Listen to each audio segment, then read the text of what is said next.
Hey guys, welcome to my channel. This is your girl, Mommy So True.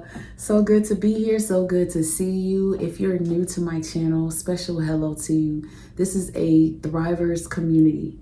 This is me sharing my recovery journey coming out of narcissistic abuse from a love relationship and most importantly, from a family. You guys, thank you for being here. Thank you for listening to me. Those of you who have been here, to my lovely subscribers. If you haven't already, take a moment to subscribe to my channel. Hit the notification bell so you don't miss my weekly videos. Any information on how to reach me, how to book life coach sessions to help you in your recovery, all the information is in the description box below. Today, I want to share with you guys my perspective on how the scapegoat of a narcissistic family is targeted. Before I go any further, I do want to also share that, in my opinion, scapegoats are typically empaths. Empaths are typically chosen vessels on this planet. A chosen one is someone who is set apart, someone who is isolated, someone who is different, someone who is nothing like the average person. A chosen one is typically the weirdos. We're typically the ones who are used, misused, completely taken advantage of, and our love is misconstrued for weakness. We are the ones who are typically scapegoated from our families because we're the truth seers. And we're typically the truth tellers too. That means we're not going to remain quiet. We're not going to just let you do things. We're not just going to let you get away with what you're doing. And we're actually not going to stick around. Most of the time, we're the ones brave enough to disconnect, get away and run away from our families, move away, go no contact, either for a while or forever, because we know the truth. And the truth is they're not good for you. They never will be. What they're going to do is drive you crazy or drive you to your early grave. To be a scapegoat comes with a lot of punishment. You were targeted by a narcissistic spouse because you are a scapegoat of your own family. That means you out here surviving and getting it on your own. But for me, that's kind of my story. And I literally was pushed into a challenging life because I was running away from the people who were supposed to love me the most, just like most scapegoats. You're targeted in life on so many levels. Today, I want to talk about some of the things and some of the ways that your family makes you a target. And that's how you even became a target for the narcissistic spouse that you've dealt with in your life, or these other narcissistic relationships that you've encountered in your life. A lot of times, this is a deep DNA system. Being a scapegoat, being a golden child, any type of role that is taken out of the narcissistic family dynamic is deeply rooted. That's why it's generational. That's why a lot of it is not something that your mom or dad is aware of. Narcissistic parents typically don't know what they're doing is damaging because it's been normalized in their family for years. So they think you're crazy for calling your mother a narcissist because she, in her eyes, is the best mother she knows how to be. But unfortunately, her way of thinking, the way she programs the family, her way of victim playing, her way of setting people up against each other within the sibling system, is toxic, is narcissistic, and it divides the family, it splits the family, it destroys the family. The first way that scapegoats are targeted is through heavy gaslighting and manipulation. Heavy gaslighting, scapegoats are typically denied their reality or their memories of things that have happened to them growing up. They're denied the reality of what's actually happening. They're made to believe that they're crazy because everybody else in the family disagrees with their perspective, their understanding of what's happening in the family. So they're gaslit into believe that they're overreacting. They're overthinking it. Matter of fact, maybe it's your fault, scapegoat, that this is happening. So maybe you need to change. And to be manipulated to think that your family is perfect, and it's not. It's so damaging because when you get older, you see clearly that There's nothing perfect about your family. Just because your mom dressed you up nicely does not mean that you had a sweet mother. It does not mean that it was sweet at home. It does not mean that she spoke to you with love. It does not mean that she showed you what love looks like, what it really means, what true beauty is. Mom could have dressed you up to look nice in public, but at home called you all types of names. You're a whore. You're too fat. You're gonna be a slut one day. You're not good enough for marriage material. No man is gonna want you. You know, just very demeaning, very condescending, very insulting. And for so many scapegoats, when you grow up, you might even confront your family, your parent, and say, hey, you treated me bad. You spoke to me wrong when I was a child. And they're going to gaslight you and say, I was a great mother. I was a great father. I never talked to you like that. I never did that to you. Actually, I did this. I took care of you. I defended you. It actually happened this way. Gaslighting, making you doubt your own childhood memories, making you dance around your own childhood memories, making you doubt what actually happened to you, making you doubt that you didn't hear things that you heard when you clearly heard them. You didn't see things that you saw when you clearly saw them. Because the whole point of this family dynamic is we need to keep all of the toxicity in the family a secret. We don't want nobody to know that dad is an alcoholic, that mom is bipolar and mean. We don't want everybody to know that we secretly are involved in drugs. We don't want people to know that our family is full of thieves. Because on the outside, they need to believe that we're a perfect family. So we need to gaslight you, the scapegoat, the truth seer, to make you believe that what you're seeing is not true. So you can shut up. Another way that they target you, using emotional blackmail. They want you to shut up. They want you to shut up. To punish you through guilt, to make you feel bad for the choices that you've made in life, even though they are the reason you've probably made those choices.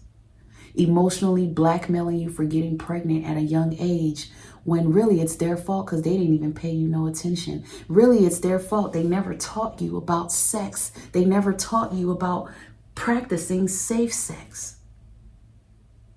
But now they're talking down on you for making bad decisions that cost you.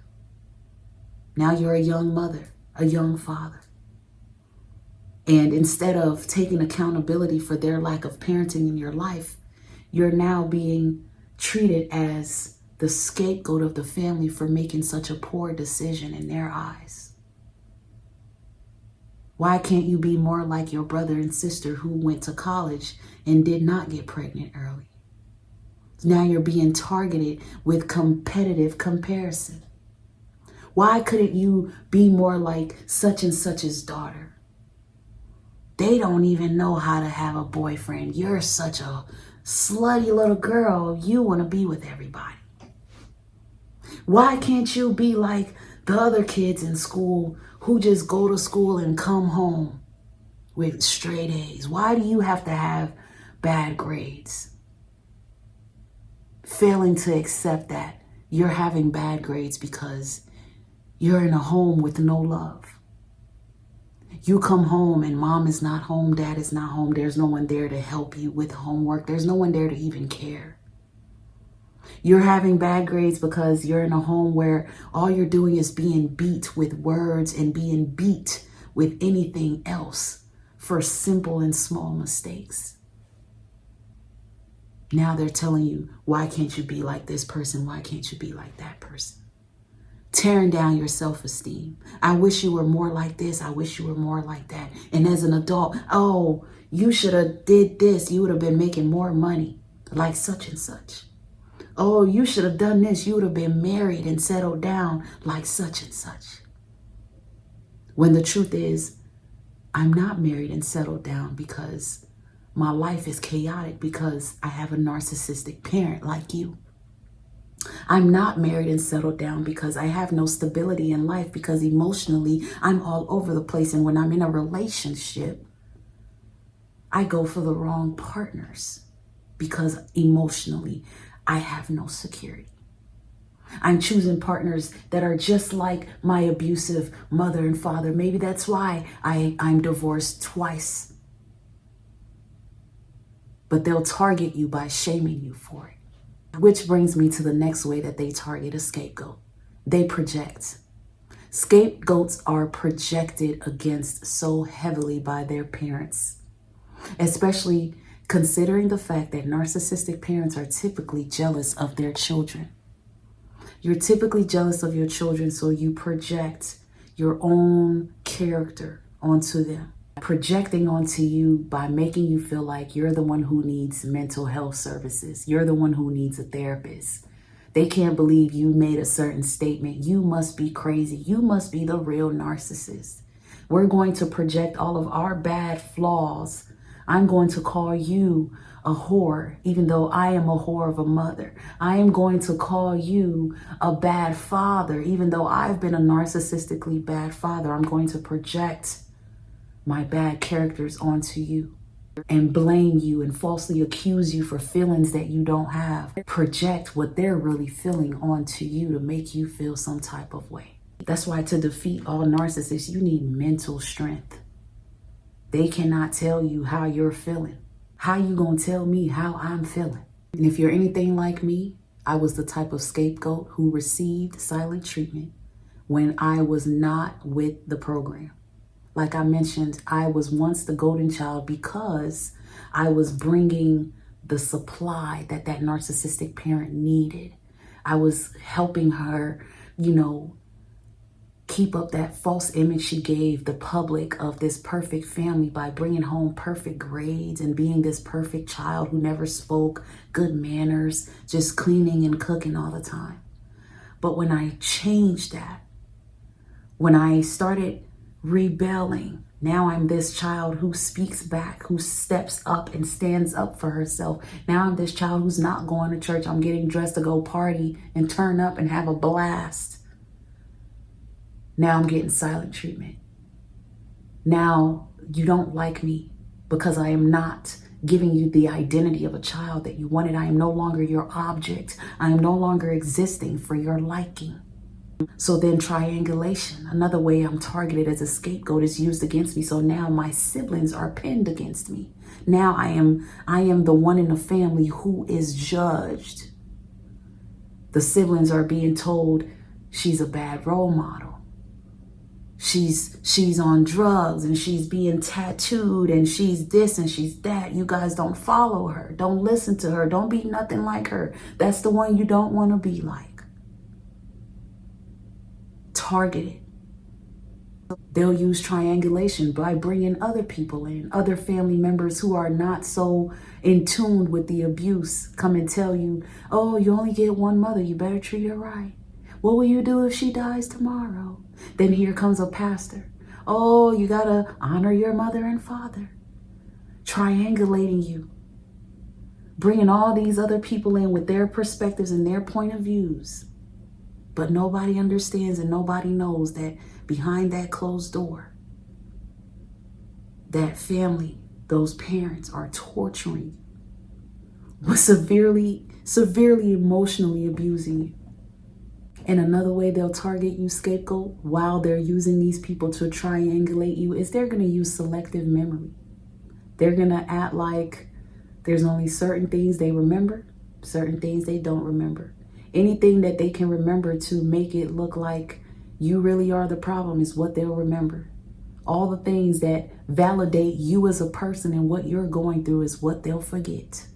For me, being where I am in life now, and what I've discovered and how far I've come with my recovery and my healing journey as a scapegoat and accepting the empath that I am, I now know that scapegoats are targeted and casted for having changed for the better. Now that you have awoken Now that you've educated yourself about what has happened, now that you know that your family was not healthy, now that you know that, man, my mom was not all good, she's not okay, something is really off up here, and spiritually she is not clean. Now that you know that, you're casted as the person who is bad. How dare you? You've betrayed them.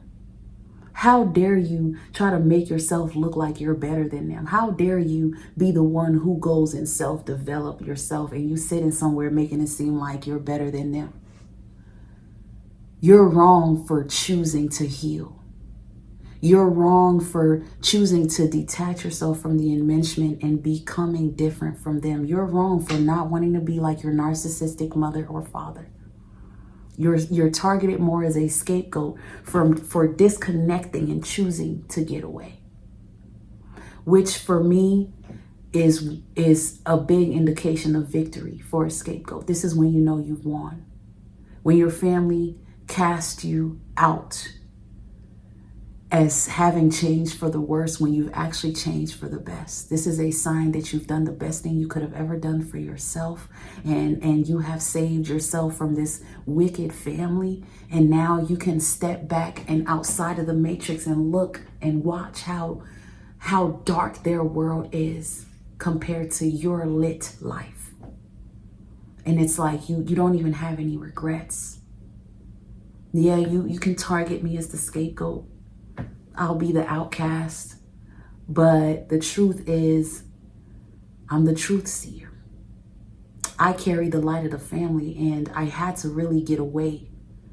And all of these things, the gaslighting, the manipulation, the projection, the competitive comparison, the emotional blackmailing, the invalidation, the selective memory, all of this helps the scapegoat get to where the scapegoat needs to get to.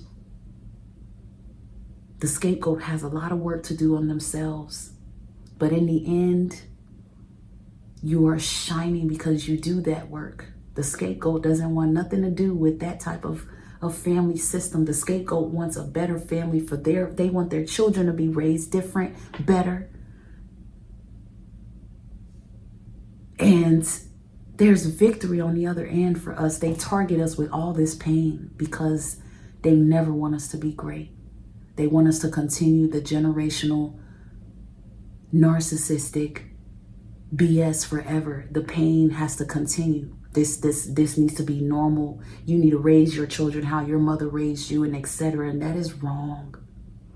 That is wrong. That is so wrong. The reason why scapegoats end up, encountering narcissistic relationships is because of how we're targeted. And that is exactly how the narcissist ends up targeting us the same way. Gaslighting, manipulating us, projecting, giving us silent treatment, emotionally blackmailing us, invalidating us, and then making us feel like the bad person for leaving. Now you're smearing our name. It's the same cycle, but it starts with our family. You're not an empath by accident. You're not a chosen one by accident. You're not scapegoated by accident. And I just wanted to check in and tell someone that today and share my perspective on that today. And I really appreciate those of you who watch this video. Please share your perspective. Let me know how you feel. Like the video. And if you have not subscribed, subscribe to my channel and don't miss my weekly post by hitting the notification bell. Thank you so much for tuning in to today's video. Until next time, stay blessed, stay true. And if you are a scapegoat, just know that that does not mean you're weak. It does not mean that you don't matter. That's what they tried to make you believe. But what you really are is an scapegoat. You are the one who needs to disconnect and break the generational curse of this family for your life. That's what it means. And you're only being targeted because they want to make sure that that never happens. But eventually it's going to happen. Because a scapegoat is also a very empathetic soul who does not want to go through all of this stuff that comes with what a scapegoat is targeted with. And if you need life coaching sessions to get through recovering from narcissistic abuse, I'm your girl, Mommy So True. Information to book with me is in the description box below. Stay true and stay blessed, beautiful people. Until next time, take care.